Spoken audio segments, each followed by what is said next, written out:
It's good to be here. My name's Jared Morantz. I'm a concept artist for the film, game, and television industries. I've been working for about 20 years. I started really young, working in practical effects houses, doing internships and working on zombie movies and direct-to-DVDs, which doesn't really happen anymore, movies and stuff like that. I then decided to focus on design. After high school, I went to Pasadena Art Center College of Design. I learned how to draw. And after Art Center, I ended up working for Stan Winston, and that pretty much launched me forward. So what I'm going to do is I'm going to take a little bit of time to show the similarities and differences between designing for film and television.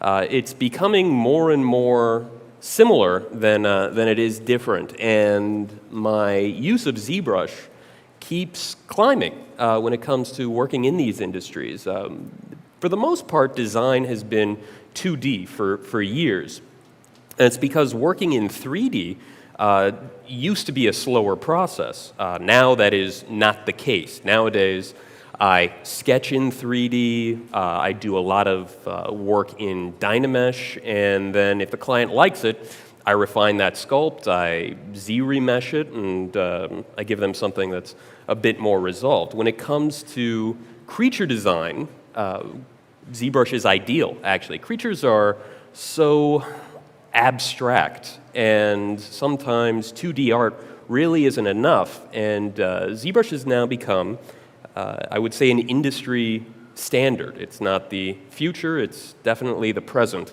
And I work with it every single day. Primarily, I do creatures and I do a lot of superhero movies and video games, and it's a lot of fun. So I'm going to show you some stuff. You're going to see a little bit of 2D work. Typically, I will start in 2D and then move on to 3D. And I have a few examples here. One of the most recent projects I did was Guardians of the Galaxy, and this is one of the more recent projects I can actually show. Let me make sure this is going to open up for us. Oh, no. Something did not transfer. Let's see what happens. We had a few technical difficulties earlier. Oh, you know what? That's just an artifact. Okay, good. Okay, so the way that I like to work in 3D, as I mentioned, I do it in many different ways. When it comes to just fast concepting, characters that have weird bodies and costumes and a lot of materials, 2D is ideal. And so I'll do color sketches and a bit of exploration just to get the broad strokes down. And these are just a few examples of this. It's a very simple technique. It's just grayscale in Photoshop stained with color, using a color layer and a few soft light layers, very much like working with markers. I can take things pretty far, but every now and then client wants you to turn this stuff around. This is also done in Photoshop. I'm taking it just a little further. Same thing here, loose sketches, loose sketches, loose sketches, and there we go. So working with Dynamesh is really, really effective. Something happened. Sorry about that. There we go. And as you can see, this is pretty resolved. This did not take a lot of time. I actually started this piece from scratch. This was a sphere at one point. Took me half a day to get here, which is incredible because it resolves so much information. And that's a big deal when it comes to creature design. Back in the day, creature design happened in practical effects houses, and people would draw, but also there would be this extensive maquette phase. Now, everything is in one computer, and it's incredibly efficient. From ZBrush, I go into KeyShot, and I rendered out several material passes, composite them in Photoshop, and I got this. From this stage, usually you get notes from the client, the director chimes in, even producers chime in, and you tweak. This guy had to wear a prison outfit. So it's just one example. This fun stuff. Typically, if I am doing a character, it tends to still be a little faster to get all of the complex materials done in 2D. And so that's how I try to get stuff resolved. But every now and then, if the character is so complicated, if it's just absolutely bizarre or it's hard to draw in 2D, 3D and Dynamesh is really incredible. This is an example. These were the Sakaran soldiers, the original concepts that I did for Guardians of the Galaxy. And as you can see, there's definitely a design language I'm establishing here. Really fun. The best part is this is actually all the same base. And so what I did was I sculpted this guy, and then I tweaked it, and I think it became this guy. And then I tweaked this guy, and it became this guy. So I'm able to just take a Dynamesh, move it around, move detail around, and use my traditional sculpting ability to connect the dots in the program. So it's really beneficial. If any of these concepts were to get approved, because it's Dynamesh, I could simply pull the rest of the body right out of this thing and finish it. So pretty exciting.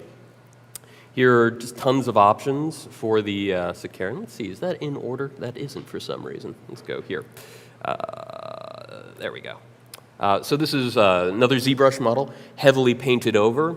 This pretty much got me the characters. What I really enjoyed about working at Marvel was that everybody gets a shot at these characters. And typically what happens is when one of the artists hits the design, makes the mark, then they get the character, they get to resolve it for the most part. And I did this under the art director Charlie Wen, and it's just a great team over there. I'm currently working over at DC. I love comic book movies. The Marvel team's great, the DC team is great. A lot of options. So after this stage, I started to refine. This is all one piece for the most part. I think the head might be separate, but this is all done in Dynamesh. And this is a very complicated costume. So unlike a creature design, this has to definitely fit an actor. At this stage, we know that the characters are going to be done by tons of actors, and we have to create a suit that fits multiple people. And so being able to turn in options like this that show the design at all angles is very important, because they have to figure out how they're going to build this thing. You know, how are they going to mass produce it?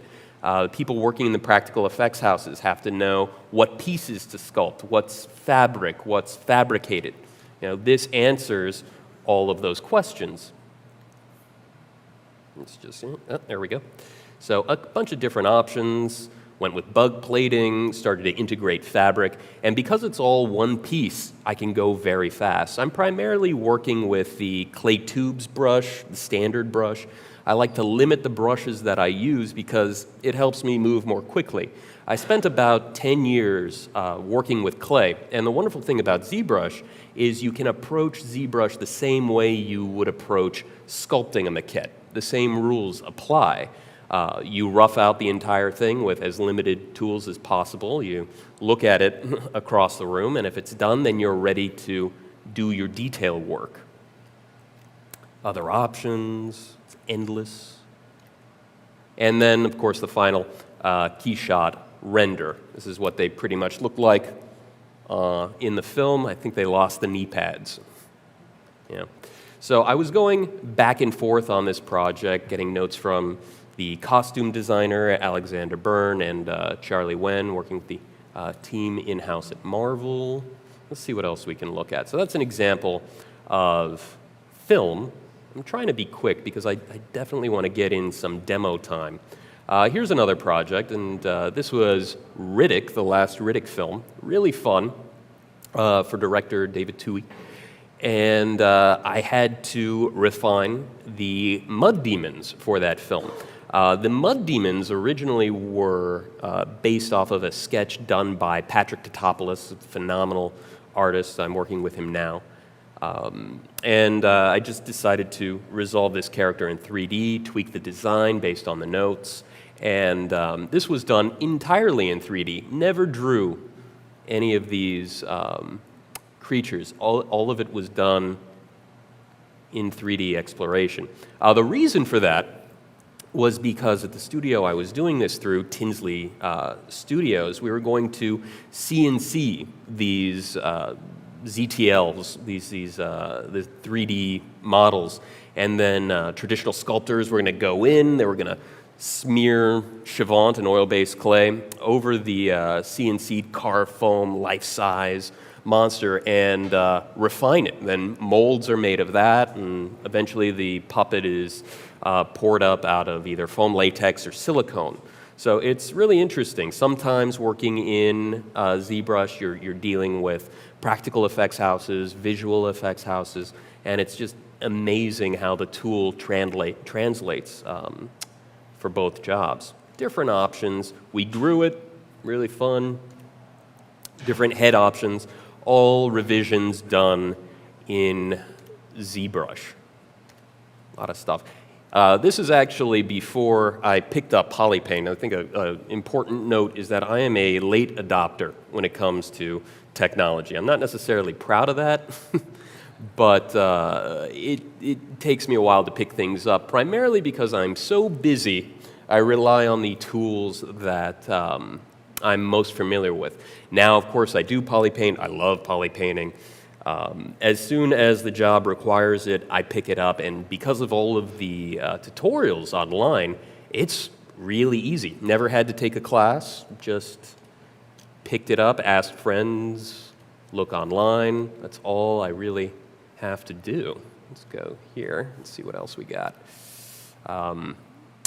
Tail studies. This was actually carved out of foam, CNC'd, and used on set. Creating all of these wonderful pieces. So that's film, and I'm going to jump into TV. You're going to notice it's actually pretty similar. I've done a lot of TV over the years, and two of my favorite programs was American Horror Story and Grimm. I did the first 2 seasons of American Horror Story with Tinsley Studio, and I'm still currently doing Grimm. As a matter of fact, after this, I have to go home and I have to work on a monster.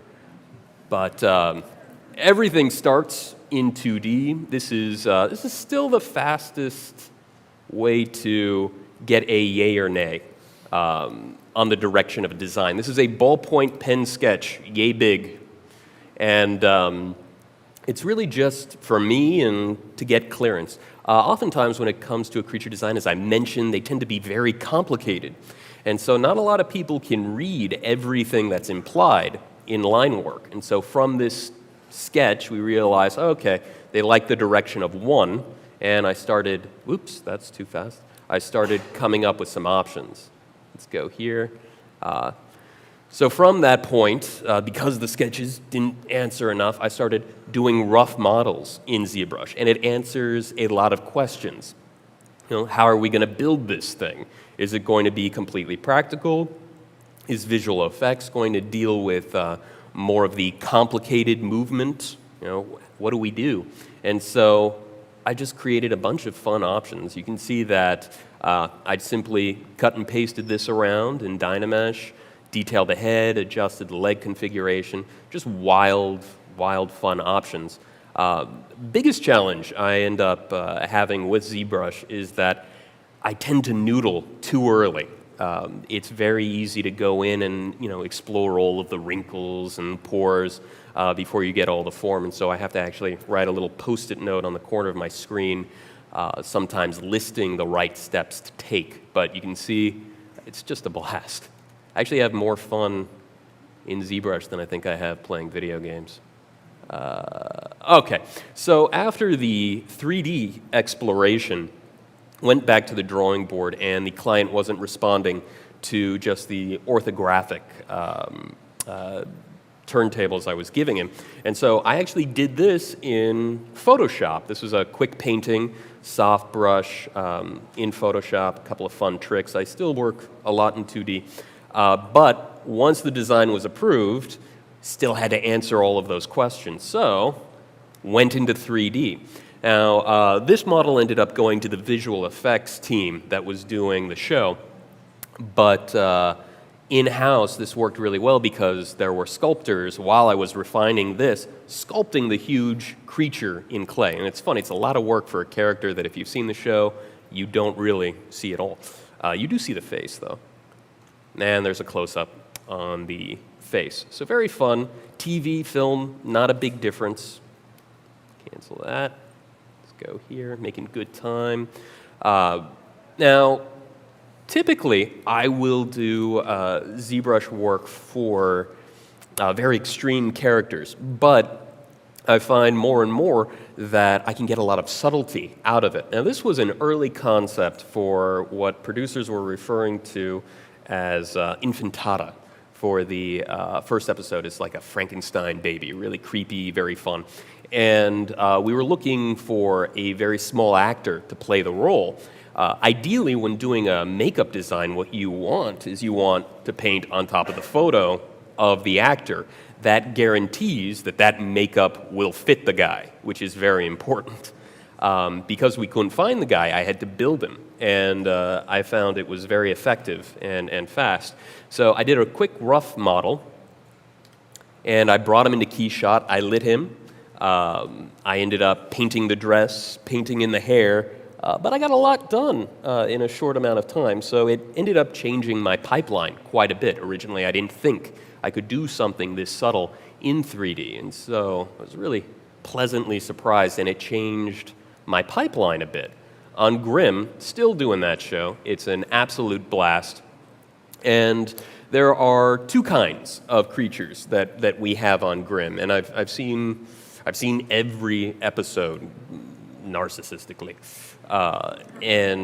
it's a fun show. But I always like to see how they execute the design. I don't know in the beginning of the design phase whether or not a character is going to be a practical effect or a complete CG effect. I know that if it is a practical effect, the transformations are always going to be CG, so it's not a bad idea to have something in the computer. I'll end up giving these models to the visual effects department, and I think it serves as just a really good reference for them. I don't know if they're actually able to use this stuff, but I have been working on a few video games recently where I've Z-remeshed my models, and the topology is so clean that they're able to get stuff in-game, which is really impressive. I'm noticing more and more that the gap between concept and production is really getting narrow, and so within, I would predict, maybe the next couple of years, concept artists will be responsible for giving assets that have clean geometry that can be animated, and that's going to make artists more valuable. So I'm personally gearing towards that goal, playing a lot with Z-Remesher and the topology tools. It's a lot of fun. So here's my guy. Oh, let's go back for a second. This was the Aswang from Grimm. Here he is poly-painted, and I did supply a turntable for this guy. Just to get a yay or nay. Pretty fun stuff, just quick poly paint, what do you think? Typically, the clients see a rough model, and then I have to go into Photoshop, and I have to paint it up and bring it to life. This was actually enough. This is as far as I got with it before it showed up in the episode. So I learned a lot on this one. Really fun. After this, I started doing more and more characters in 3D. Last season, there was a golem, which is basically a big mud monster. It's one of my favorite stories. And it's actually a pretty easy sculpt. He just took one of my bodies and used the soft clay brush and pushed and pulled things, broke the symmetry. Definitely not rocket science, but fun. Still had to make sure it fit an actor. And these are just some screen grabs. Guys building the suits have to know if they can get anyone in there, so the proportions have to be realistic. That was one of the final images, and I rendered this guy in KeyShot. And so that's actually what I started off with as a base. I did several material passes, and I love cracking into KeyShot and adjusting all of the materials, making things shiny, adding my own alphas to the bump maps, or to the bump section in the material. So the interesting challenge that I'm realizing is, at this point, what do I sculpt in the program and what do I let Keyshot do for me? Learned a lot. And every job ends up being this amazing milestone. It's always trial by fire.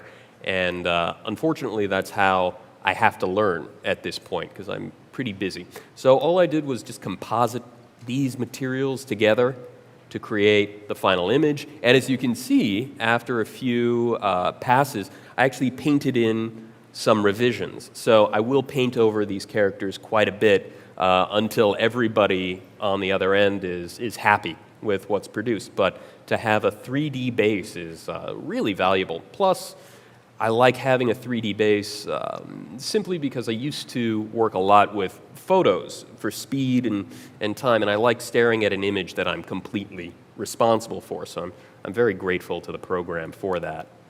Another fun little critter. First time using fiber mesh. I was just talking to Jamie, actually. Fiber mesh was one of those things that I put off. It seemed very challenging, but I did one tutorial and I got this far. Definitely good enough to do a painting of. And clients are now really starting to like the turntables. You know, that's the full sculpt. You can see, didn't really pay a lot of attention to the clothes. They're just placeholders. I'm not responsible for the costume, just the creature. And here we go. It's a slow payoff and hair. All right, pretty fun. And I get a kick out of it still. So I'm using ZBrush more and more, painting less and less, and people seem happy. This was for a chin-horned demon. I forgot the name. Every name in Grimm is like this really deep German name. I can't actually memorize them. Here it is, poly-painted and fiber-meshed. And a little bit of the revision process and some of a paint over, and I got this, and then that was approved. So not a lot of differences in film and television.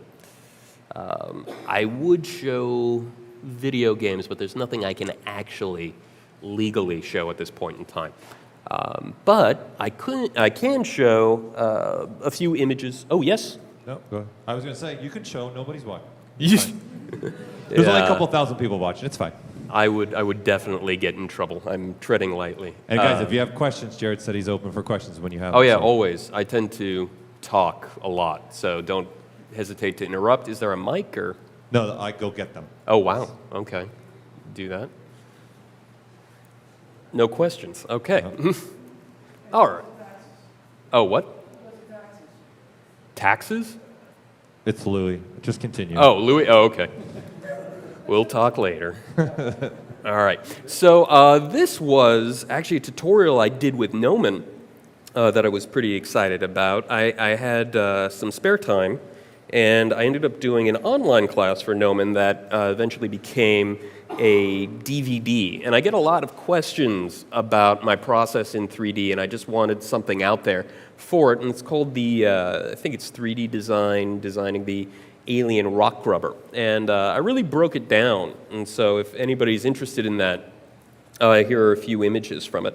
I created the DVD to mimic how I work, what my job is actually like in films and video games and television. And typically, my job starts before there's ever anything locked down, before there's ever a script. They're just ideas.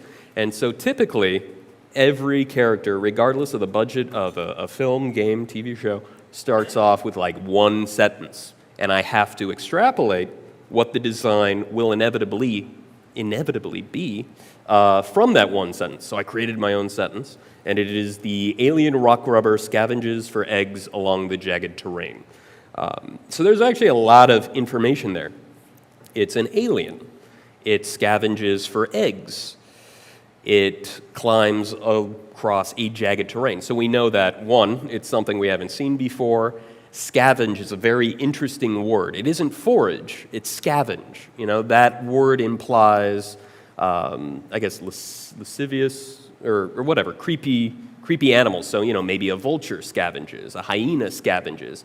Other animals that are cute and cuddly tend to forage. For eggs, again, animal kingdom, perfectly acceptable to eat, the unborn. But humans, we're going to assign a little bit of creepiness to that. And so he's going to be a creepy character, and he's doing this along a difficult terrain, which means he has to be very nimble.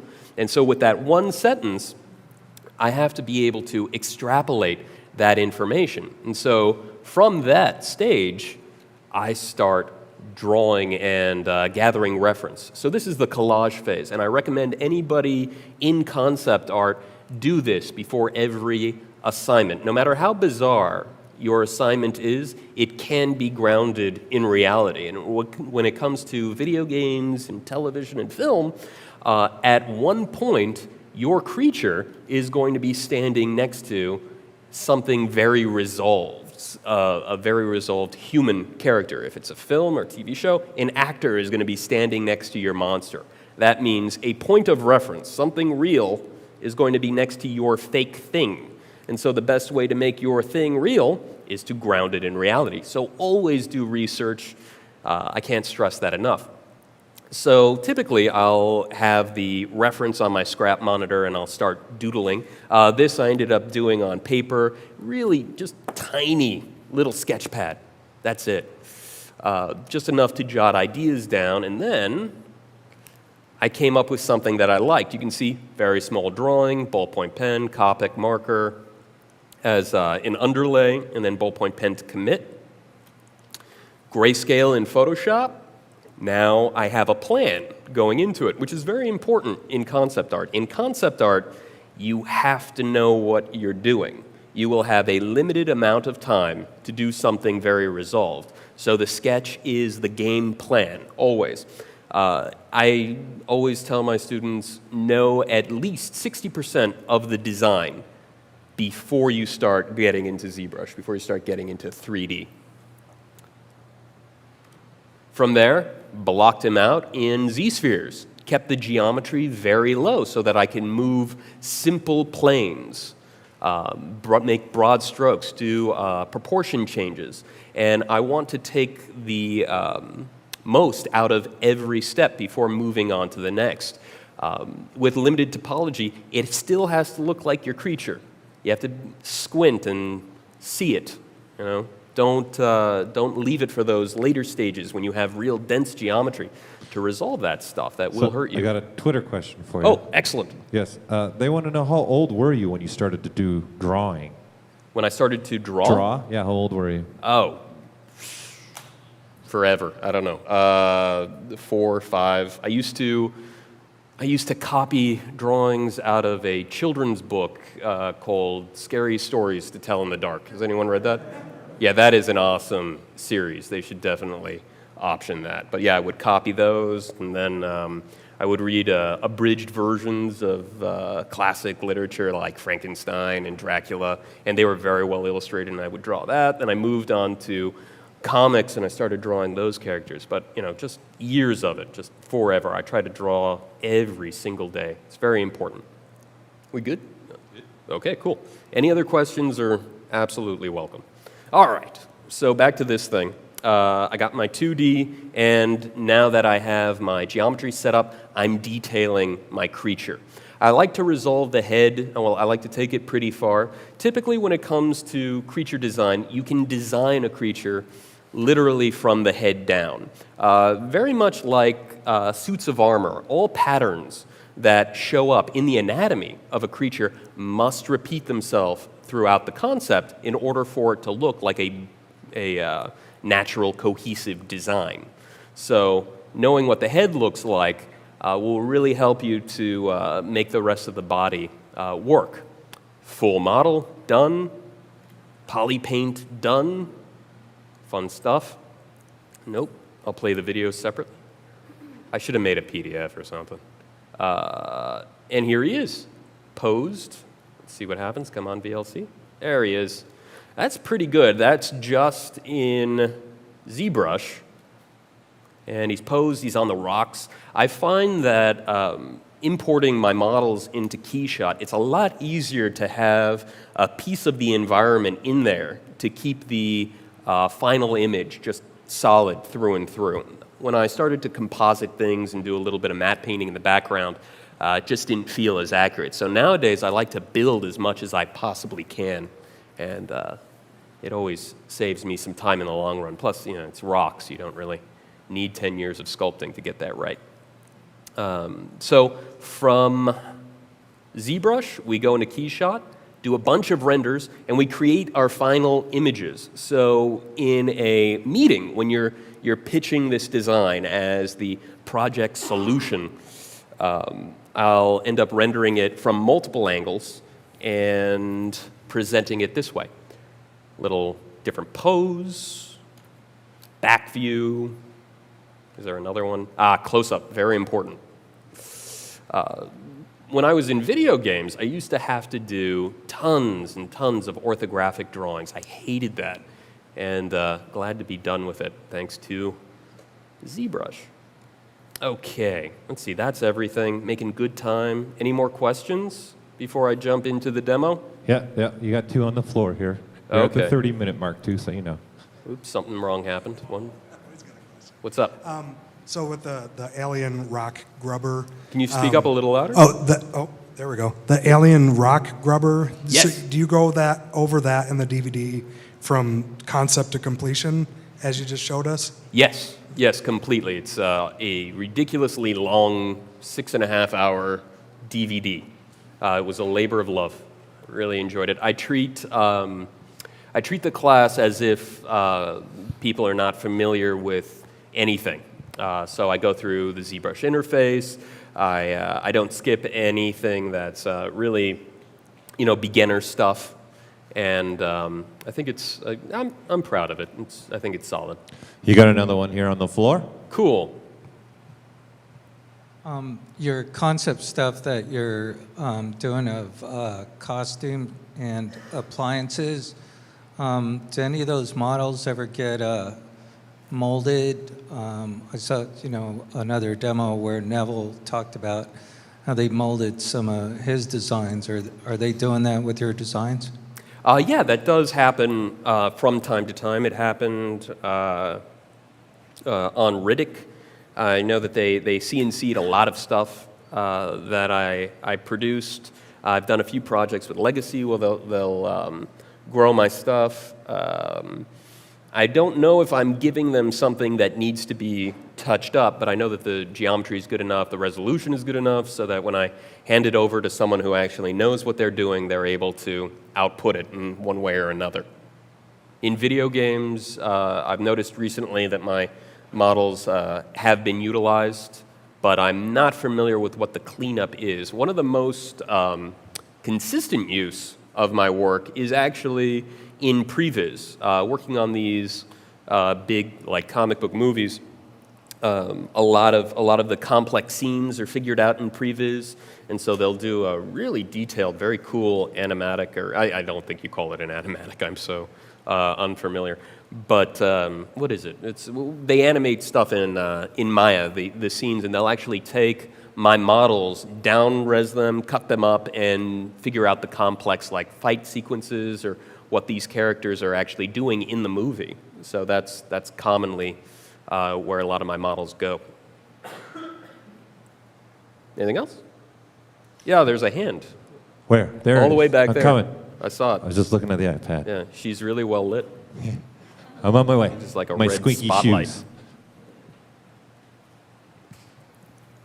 So when you're designing the concept for a creature, generally how long do you spend thinking about the engineering or the anatomy of how the creature will move or what its behavior is? Oh, since the beginning. So the first question you always have to ask is, just how much information is there? Oftentimes, clients don't know what the creature is going to be, and it's your job to help them out. The best way to figure out what a creature design is in the beginning is to just figure out what it is that he's actually doing in the film. What is he attacking? And I tend to do the ones where they're attacking the most. If it's, let's say it's a horror film, and we got a bunch of teenagers in a cabin in the woods, You're going to need, well, that's every other horror film. You're going to need something that can be pretty quick. Teenagers are pretty healthy, typically. You're going to need something that can navigate through maybe dense trees. This guy might struggle with all the arms, or maybe he's climbing trees. If he climbs trees, all of these are indications for what the creature will inevitably be based on how he attacks.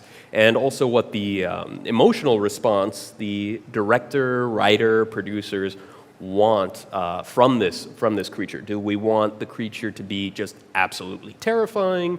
Do we want it to be a little sympathetic? Those are all visual cues that help me to resolve what the design will inevitably be. I tend to get hired, really most concept artists tend to get hired for what I like to call their 2 cents. Clients look at my portfolio, and if they like what's in there, they hire me, and they use me to help create their idea, or at least to figure out what their idea is. So the process is always filled with revisions. I think there have only been maybe 2-3 projects where I will do an image and it just magically goes all the way through. But for the most part, I do an image, I get notes, I do more images, and it's just over and over and over again until everyone's happy. I think certain concept artists simply get hired for what they bring to that image in the beginning. All right, we got one more here from the floor, and we'll let you get sculpting. Hey, I've got a question about your rendered presentation pieces. Mm-hmm.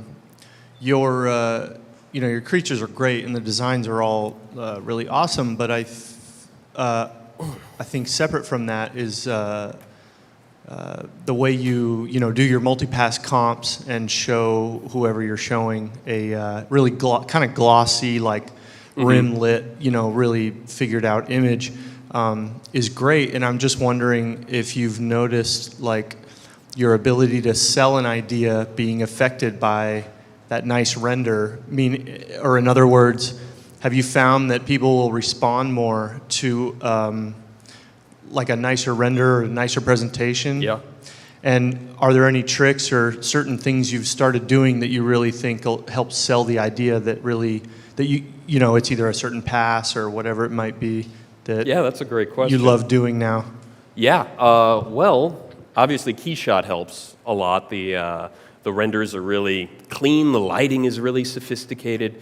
But behind that, I really recommend people watch a lot of movies, study how things are lit dramatically, and know what the client is going for. If you're working with a director, look at how they shoot their films. Look at how they may portray their creatures. And right there, that's a perfect formula for how to present artwork to them. If you're working with a client where everything's moody, do moody concept art. Make sure that it's monster or character is coming out of the shadows. And I've noticed that more and more.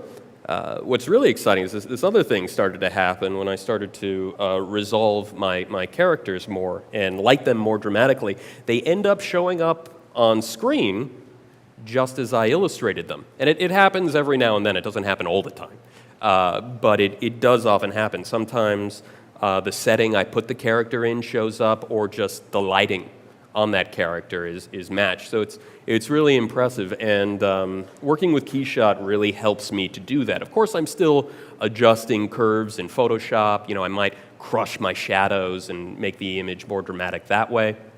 But it really helps to get something through if the client can see something that fits their vision. It's a very good question. All right, demo? Do I have time? Yeah, you got 20 minutes. I have 20 minutes. Yeah, 20. Okay. With questions, we kept going with the questions. Yeah, let's keep the questions coming. I can multitask. I'm used to talking while I work all the time. So, all right, so this guy was fun. I drew this morning, and it's a doodle. This is how I like to start. And if I haven't been drawing in Photoshop for a while, I want to start on paper all the time because, I don't know, it's just faster for me. So really nothing fancy. This is 8.5 by 11 Xerox paper. I love this because, well, I used to love it because I could just toss it into my scanner and that would be it. Now I actually just take pictures of my drawings with my iPhone and email them to myself. Super effective, and you don't have to carry a scanner around from show to show, which is great. So, you know, probably going to get the new iPhone soon, more resolution. So I popped this thing into Photoshop, and I adjusted the levels a little bit, so I had a pure white background and black line, and then I painted it with just a multiply layer, just filled in the silhouette, that was it. And so this is my game plan. Basically, just like with the rock rubber, I want a doodle. I want something to work with. So from this point, I went in and I believe I actually did look up some reference. So I'm always trying to keep things grounded in reality while I'm working. And so this stays on my scrap screen while I start sculpting. My techniques change quite a bit from time to time. It really depends on what I'm doing, but I was roughing this out this morning because I thought, I did one demo from scratch a while ago, and it took a while for people to get excited, and so that's not fun for me. So I thought I'd rough something out. So the way I started this character is I actually started it in Dynamesh, super low res, and then I Z-remeshed it really early on. By Z-remeshing it really early on, I'm able to move simpler planes and evenly sculpt the character. If you're working with Dynamesh and you have too much resolution, it's almost like pulling taffy. And the great thing about Dynamesh is you can control the resolution that you work in. And when it comes to working in 3D, when it comes to characters and creatures, naked things, I always recommend working from low to high. I know if you're doing hard surface stuff, you're using the clip brushes, you can work very high and get some amazingly clean effects. But when it comes to the organic stuff, when it comes to muscles sliding under skin, low to high is the best way to go. So I moved this guy around a bit, and I got him here. And you can see I Z-remeshed a couple of times. I got this as low as I possibly could. And then it was just a free-for-all, and I started working in Dynamesh, and it's a blast. So what I love about Dynamesh is I can pull fingers out of anywhere, I can pull out the tail, I can do whatever I want.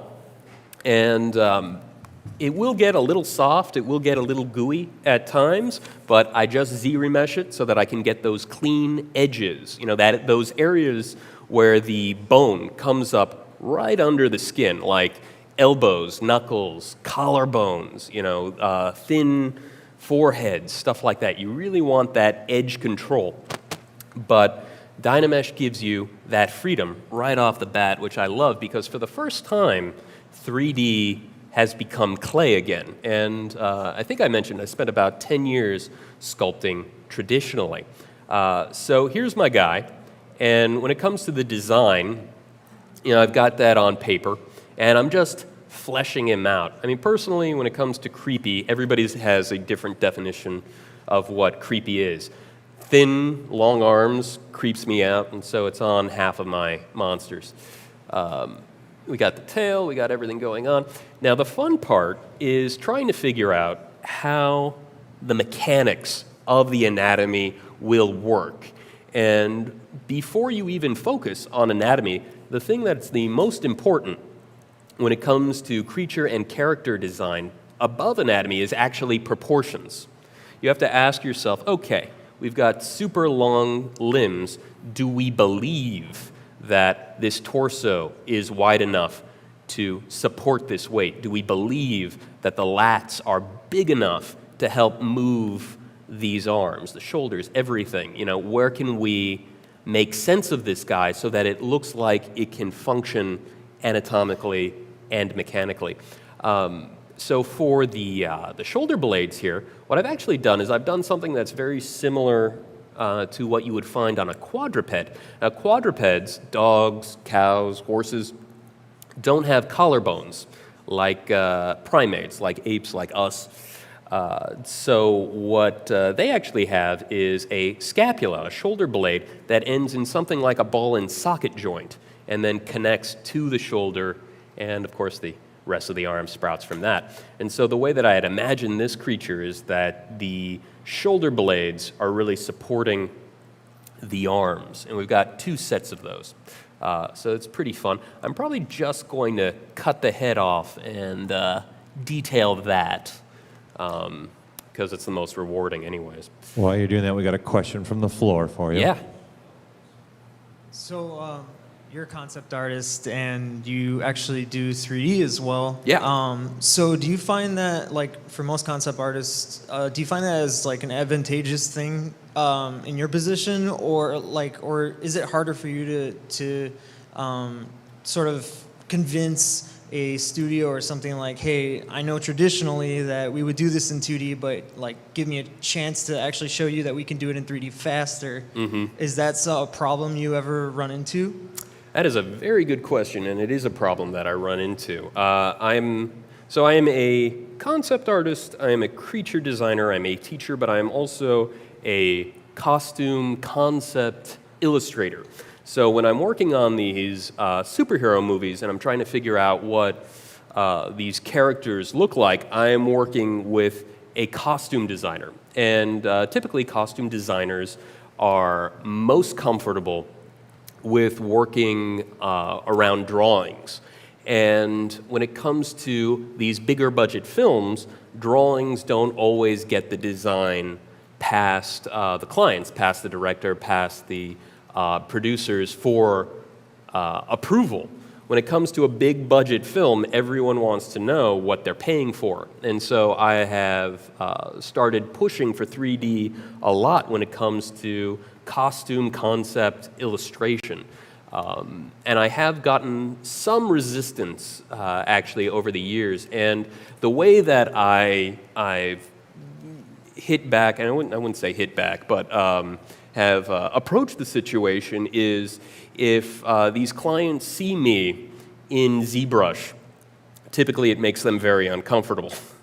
And so I'll work with them in 2D and I'll just go home, model something fast out, and then light it in KeyShot, bring it into the studio the next day, and then they have something that they can adjust and make marks on top of. But 3D tends to be pretty bizarre, I think, to them. The best experience I've had working with a costume designer is actually a costume designer I'm working with right now. His name's Michael Wilkinson, incredibly talented, really nice guy. And he lets me work in 3D all the time. You know, he's very familiar now with the technology, and he gives me the time I need to do the model, and if there are notes, if there are things that need to be adjusted, he can actually work with me in 3D to adjust it, or we can do several paintovers in Photoshop to take the concept further and then eventually go back into 3D and adjust the model so that everybody knows what they're making. So it's an incredibly valuable tool, and I believe in costume design it will become more and more used when people realize how incredible it actually is, because you can build the model, you can grow the pieces, it's phenomenal. But that's a very good question. Anyways, so I'm going to sculpt this thing. Let me duplicate it. Let's just go here, duplicate, and I think I just want to delete the hidden geometry. So this is my setup. Let's close this up. How are we doing on time? You got 10 minutes. Okay, yay. All right, so I'm going to come in here, see how good this will look in 15 minutes. Jeez. And let's just do all the fun stuff. I'm not going to worry too much. So I've separated the head. I can now designate more geometry to the head every time I remesh. And I'm just going to start working on the details. Typically, I'd spend a little bit more time on this before doing what you're about to witness, but I have 15 minutes. So I'm going to go in, and at this stage, I think standard will help me out quite a bit. I'm looking at my design. Typically, that would be on my reference monitor, but I got it printed out. And let's make this creepy little guy. What is happening? Let's get rid of the lazy mouse feature. Let's see, where's my intensity? Let's crank that up. And feel free to ask questions. What's with my intensity?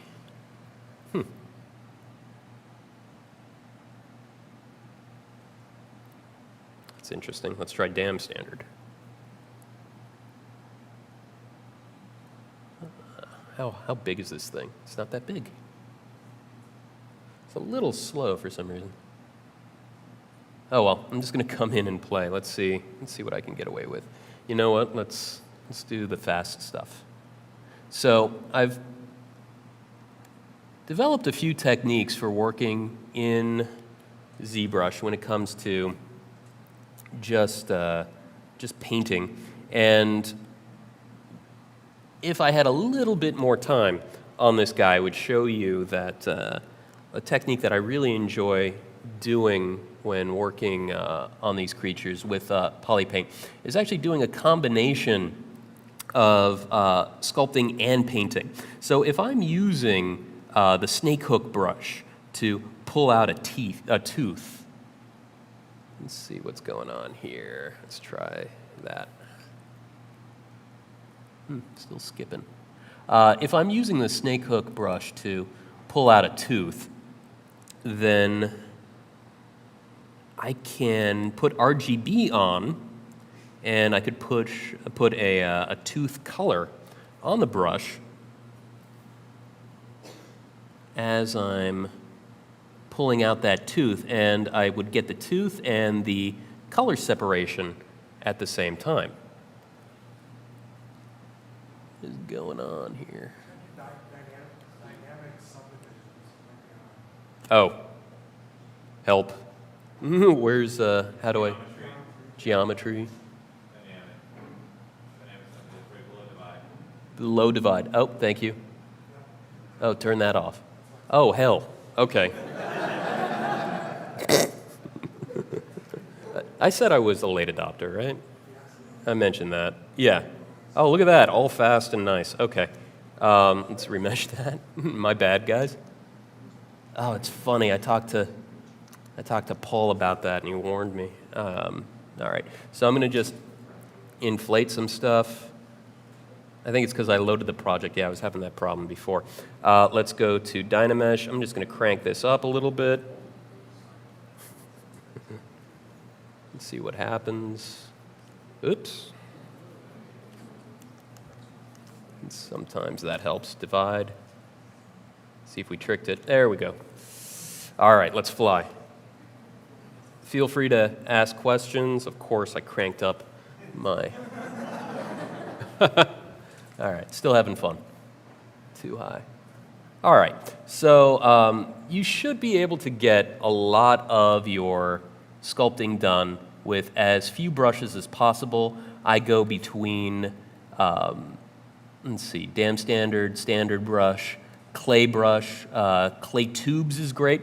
The issue that a lot of people, I think, have when it comes to working with Dynamesh is that they just don't have enough sculpting under their belt. And so working with the program, I find that if you just limit the tools that you use, you're much better off. Coming through here. I always have terrible posture when I'm working. Do I what? Light in here? Not really. The default light just shows great information, and so I tend to leave that alone until I'm rendering. So when in doubt, when doing a creepy character, just add as many points as you possibly can. Make it jagged and scary. It's fun. The funny thing is, you don't really have to take it that far. Speaking of your lighting setup, if you're working with a client and you're using ZBrush as just a sketching tool, then the wonderful thing is I can do a rough sculpt. I can light it dramatically to get feedback. That's all I need. Yeah. Oftentimes, if I'm stuck in ZBrush, I will take a screen grab of it, open it up in Photoshop, and tweak some things. I've always noticed that whenever I get stuck doing anything, drawing, painting, working in Photoshop, simply by changing the way that I work, I can power through it. There's something about using a different tool that will alter a mental block. And so I always recommend that students really know how to draw, know how to paint. It is still one of the best ways, I feel, to communicate, even though I think ZBrush is getting there, definitely. But ZBrush is even more powerful when you have that foundation under your belt, when you have years of drawing, years of sculpting. All the program does is just enhance you, make you faster.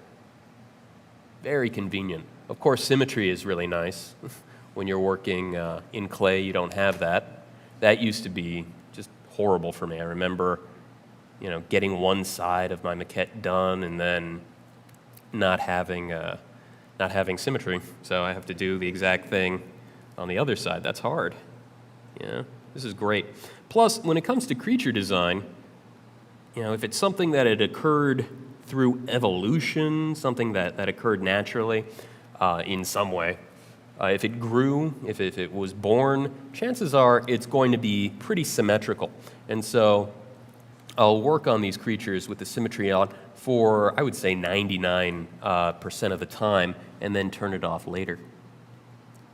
There we go. So we're getting some pretty decent, fast results in a limited amount of time. Very limited. Questions?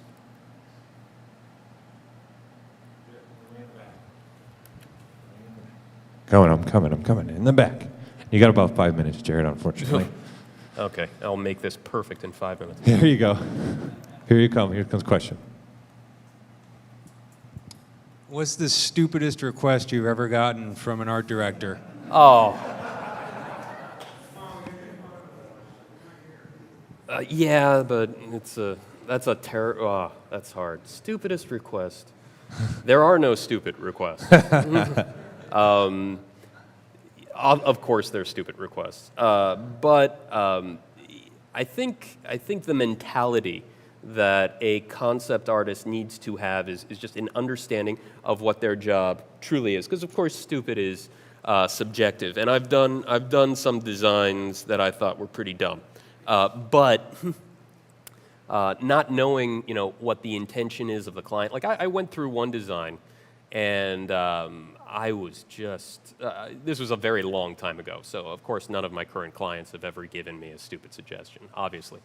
Not a one. And, but this was a long time ago, and I got steered in a super weird direction on a creature, and I thought it was absolutely bizarre while I was doing it, and, I fortunately didn't fight it.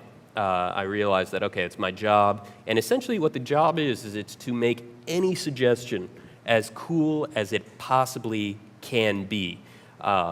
And so by the time I was done with this piece, when I was talking to the client, he told me that, it would be, something really cool. It would be creepy, but, it would make a really cool plush toy or, something that would sell really well at Hot Topic. And then just kind of like snapped. It's like, oh yeah, that would absolutely work. So, to that I would say, sometimes, we're only given just a little piece of the puzzle while we're working. And I would, as you're working, keep an open mind and remember that as a concept artist, your job is to just make anything as cool as it can possibly be.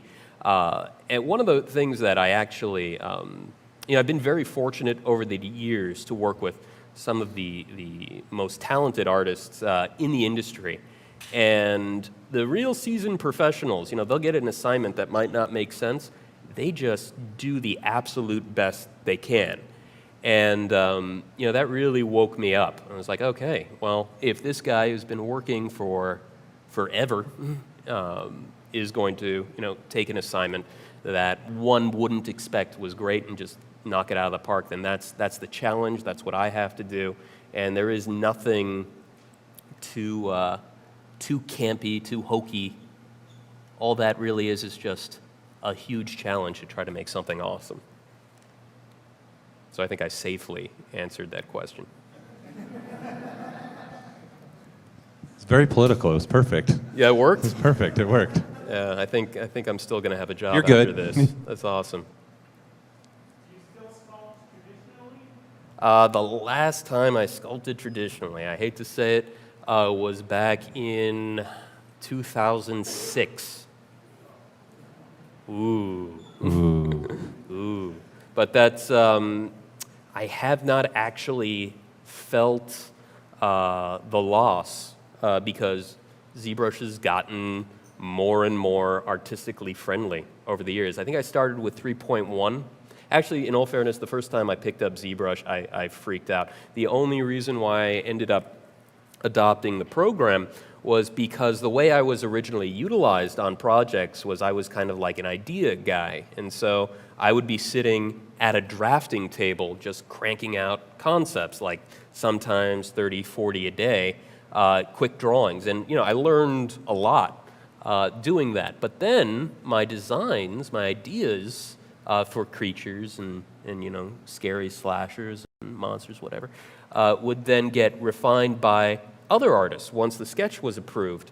And, they'd be resolving characters in 3D or, I didn't even know Photoshop, actually, now that I think of it coming out of Art Center. They would photo bash something or use matte painting techniques that would really sell the design.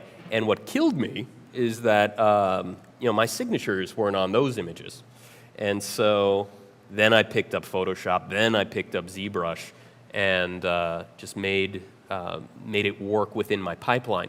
I would say the best thing for artists who work traditionally, who are afraid of, I wouldn't say afraid, but who are hesitant to pick up the program and start learning, I would say that if you have a solid foundation, regardless of how well you can sculpt, you can make ZBrush work. When I first started working with ZBrush, I didn't know it well. I knew how to sculpt well, but anything that I couldn't do in 3D, I screen grabbed, I brought it into Photoshop, and I could take it the rest of the way.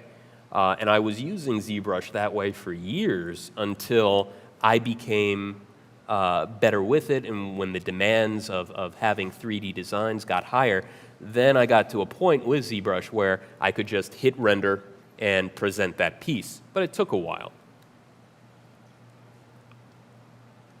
Any other questions? Oh, we only got a couple minutes left with Jared. Any other question out there? Silence. Oh, how's the online community? They're just watching you sculpt. Well, cool. Yeah, I'm just There is being... an online question, though. Oh, excellent. Julian would like to know, have you ever been dissatisfied with what you've been done with one of your works after it leaves your hands? Well, yeah. That happens. But more often, I'm pretty ecstatic. What I used to experience in practical effects houses. In a practical effects house, I would do tons of sketches, and then it would go to another artist that would, work on a maquette. And that actually really excited me because a sketch would get approved, and then another artist, a very talented artist, would get a chance to improve what I created. And I really enjoy that collaboration. And it's a bit different nowadays. Nowadays, my work tends to lean towards photorealism more and more. But I'm always surprised when I see something that I've done on the screen and I've seen another very talented artist take it further. That's really very exciting, and I look forward to seeing that all the time. I'd say one example of that, actually, I did a lot of work on the, I think it was Rise of the Planet of the Apes? I worked on both Rise and Dawn of the Planet of the Apes. And I did a design, the initial design work for Koba, the evil ape. And that was one of those weird situations where I did one image It was a piece that I had done in Photoshop, and it got approved. It was a Head and Shoulders of the character, and I think I did 2, but I sent them both in the first pass, and the director liked it, and that was it. Never touched him after that. I did a rough full body, and that was it.